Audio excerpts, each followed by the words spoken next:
Here are 10 facts about John Madden Football that you might not know about.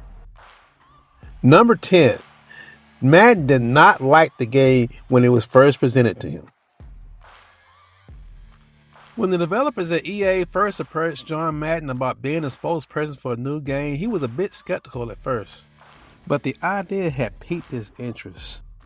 So he did eventually come around to letting them produce the game. So Electronic Arts went to work making a new game. So then later, John Madden, who was curious to see what the game would look like, asked to see the prototype of the game. And when Electronic Arts showed him the prototype, he was not happy. The game only features 7 players per team. John Madden said, "That's not real football. Either it's 11 on 11 or no deal." What he didn't understand was the limitation of the hardware back then made it very difficult to put more than 7 players per team in the game. So many of the people who worked on the game initially felt that the project was going to be scrapped. After all, football was not the only game that Electronic Arts had. They had some very other popular titles at the time, and the football game seemed to be something that was not really important. But it was the founder, Trip Hawkins, who really believed in the game, and he knew that it could be done. And after 4 long years of development, it was done. And in 1988, it debuted on the Apple II computer. Now this might not look like much, but this was cutting edge for this time period. And John Madden loved it.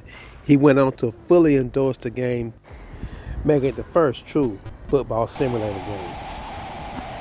Number 9. EA did not have an official NFL license in the first games. Their first official partnership began in 1993. I used to think they were the first, but actually there were games that came out way before they did that had a license. The first one going back to as far as 1980. So the NFL license did exist with other games, but no other game had the realism of John Madden Football. It changed everything. Hi everyone, welcome to Because John he had Madden demanded Football. realism, he even gave his official NFL playbook, the same one he used when he coached the Raiders in Super Bowl, to the developers at Electronic Arts, to ensure that it would be real as possible. They may not have been the first one to get an NFL license, but they were the first one to get the NFL Players Association license. Which changed everything. Which meant for the first time, not only did you have real teams, but you had real players with their name and their stats. That combination is what made Madden the definitive NFL experience.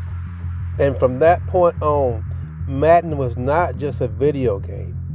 It was the official face of the NFL in gaming. Number 8, the ESPN lawsuit that almost killed EA.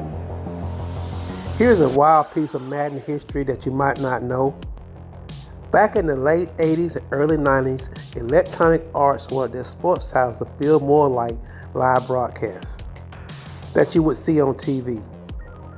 It was Electronic Arts' way to make a fictional sports broadcasting network like ESPN already does on TV, which sounded like a great idea, and it did make the game look more realistic. The problem was that ESPN noticed how closely they would resemble their logo. So to avoid a lawsuit, they quickly changed their name and the logo to EA Sports.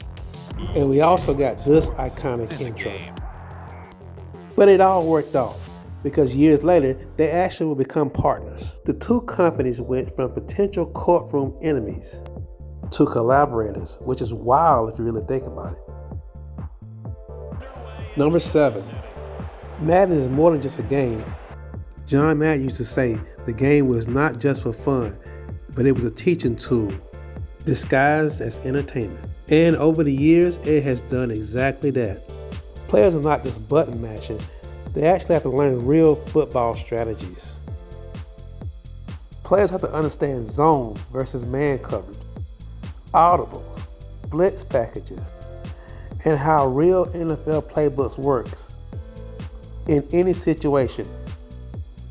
And that's how you make plays. And get this, real NFL players have admitted they grew up learning how to play by playing Madden. Coaches too have used Madden as training tools, both high school and college. So yeah, Madden isn't just a franchise, it's a football classroom where millions have grew up playing. Number 6, the Madden curse. So this is the only fact on this list that's really up for debate. And here are the facts.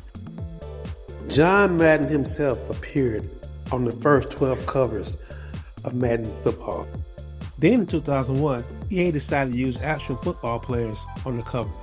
Several players have had either career-ending injuries or off-the-field setbacks after they have appeared on the cover, leading some people to believe, oh, maybe it's bad luck to appear on the cover of Madden. But if that's so, what about these players here? Like Patrick Mahomes and Tom Brady. They both have great careers. Appearing on the cover of Madden will be like appearing on the cover of the Wheaties box or Sports Illustrated. So what do you think about the Madden curse? You think it's just superstition or maybe just bad luck? Leave your comments down below. Number 5, season saved. For consoles, Madden was truly the first game that allowed us to play out an entire NFL season at home. John Madden Football 1990 for the Sega Genesis was the first football game to allow players to save their progress through an entire season. Suddenly every game mattered.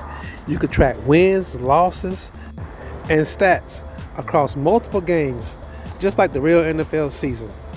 This made the game feel less like an arcade simulator, which you could only play exhibition one game, and more like a true simulation of an NFL year. It revolutionized the video game industry. Eventually, other football game franchises would adopt this method as well. Number 4, the forgotten Madden spinoff. In the early 90s, Madden was already a hit, but EA saw another market that they wanted to expand in, college football. And instead of starting from scratch, they would reuse the Madden game engine, tweaking it a little bit to fit the college-style gameplay. EA didn't get the official NCAA license at first, but just like they did with Madden, they picked a perfect spokesperson for the game that would give credibility. They approached Bill Walsh, the legendary San Francisco 49ers head coach and Stanford coach, to headline their first official college game. Bill Walsh College Football debuted in 1993 and it became an instant hit. Even though there were no real players' names or there were no real college team names, the fans didn't seem to care. They just loved the game. Many because they had loved playing Madden as well. The success of Bill Walsh football proved that a college football game could work. And that gave birth to the NCAA football franchise that started in 1997, which ended in 2014 abruptly due to lawsuits over the use of players' likenesses and them not getting paid. Now fast forward to today, new rules went into effect back in 2021, finally allowing college athletes to sign deals and profit from their own personal brand. EA quickly took advantage of this and closed a deal which allows them to legally use players' likenesses in their moves, and now the players are getting paid. And it all started from this little known forgotten title, Bill Walsh College Football, the NCAA College Football, which now we have EA Sports College Football. Number 3, Madden evolved across every console generation. EA has released a new version of Madden every year since 1988. Okay, so we know that the very first Madden game came out on the Apple II, and it was on a floppy disk. All right, fast forward to 1994. Then we have the Sega Genesis and the Super Nintendo version, which came on the cartridges. In 1997, ushered in the year for the CD-ROM, which featured improved graphics and full commentary. This is when it actually started to look and feel like you're watching a real NFL broadcast. In 2003, Madden introduced online play. Suddenly you can play against anyone, anywhere. This changed how people played sports games forever. Now, while it wasn't the first to do it, it was the one who made it mainstream. Madden just didn't want to stop with consoles. They launched a mobile app too. Why not? Because fans love football and they play anywhere. Madden Mobile introduced the same features as the console version, only in a pocket size. And now today, Madden lives in the cloud. Weekly updates, real-time rating, changes, syncs, saves, and massive data, powering millions of players. What started as a cartridge has become a living football universe. Number 2, one of the first football games to use motion capture, which at that time was used primarily in Hollywood films. The earliest experiments with motion capture go all the way back to the late 80s and early 90s. Fighting games and early 3D titles like Rise of the Robots and Virtua Fighter used basic motion capture. EA became one of the first sports titles to recognize the importance of using motion capture for realism in video games. While other studios were still using hand draw or keyframe animation, Madden started bringing real football players to record running tackles and throwing sequences. This gave the game a level of realism that no other sports title had at the time. This caused a shift in every other video game sports title to do the same thing. This was a game changer. Madden went from just another football game to the most authentic simulation the sport had ever seen, with pure and relentless realism. Number 1. Madden influenced how we watch football on TV today. This is one feature you've probably seen before you never even thought about. This top-down, over-the-head camera angle was not always there. Primarily they used sideline cameras. They also used fixed cameras around the stadium in various places to capture the action, like for capturing wide-angle shots. Then they would use other cameras to capture the mid-range shots. Then other cameras would zoom in to capture the close-up shots. And they still pretty much use the same system today. That is until they introduced the Skycam that really brought the Madden look to television. The first official Skycam test happened during the 1984 preseason NFL game between the San Diego Chargers and the San Francisco 49ers. But the tech was way ahead of its time. Fast forward to 2001, ironically, it was the XFL, not the NFL, that was the first to fully embrace the Skycam. The league used it as its primary camera angle to make the game feel more immersive and cinematic. Even though the XFL flopped, fans loved this camera angle.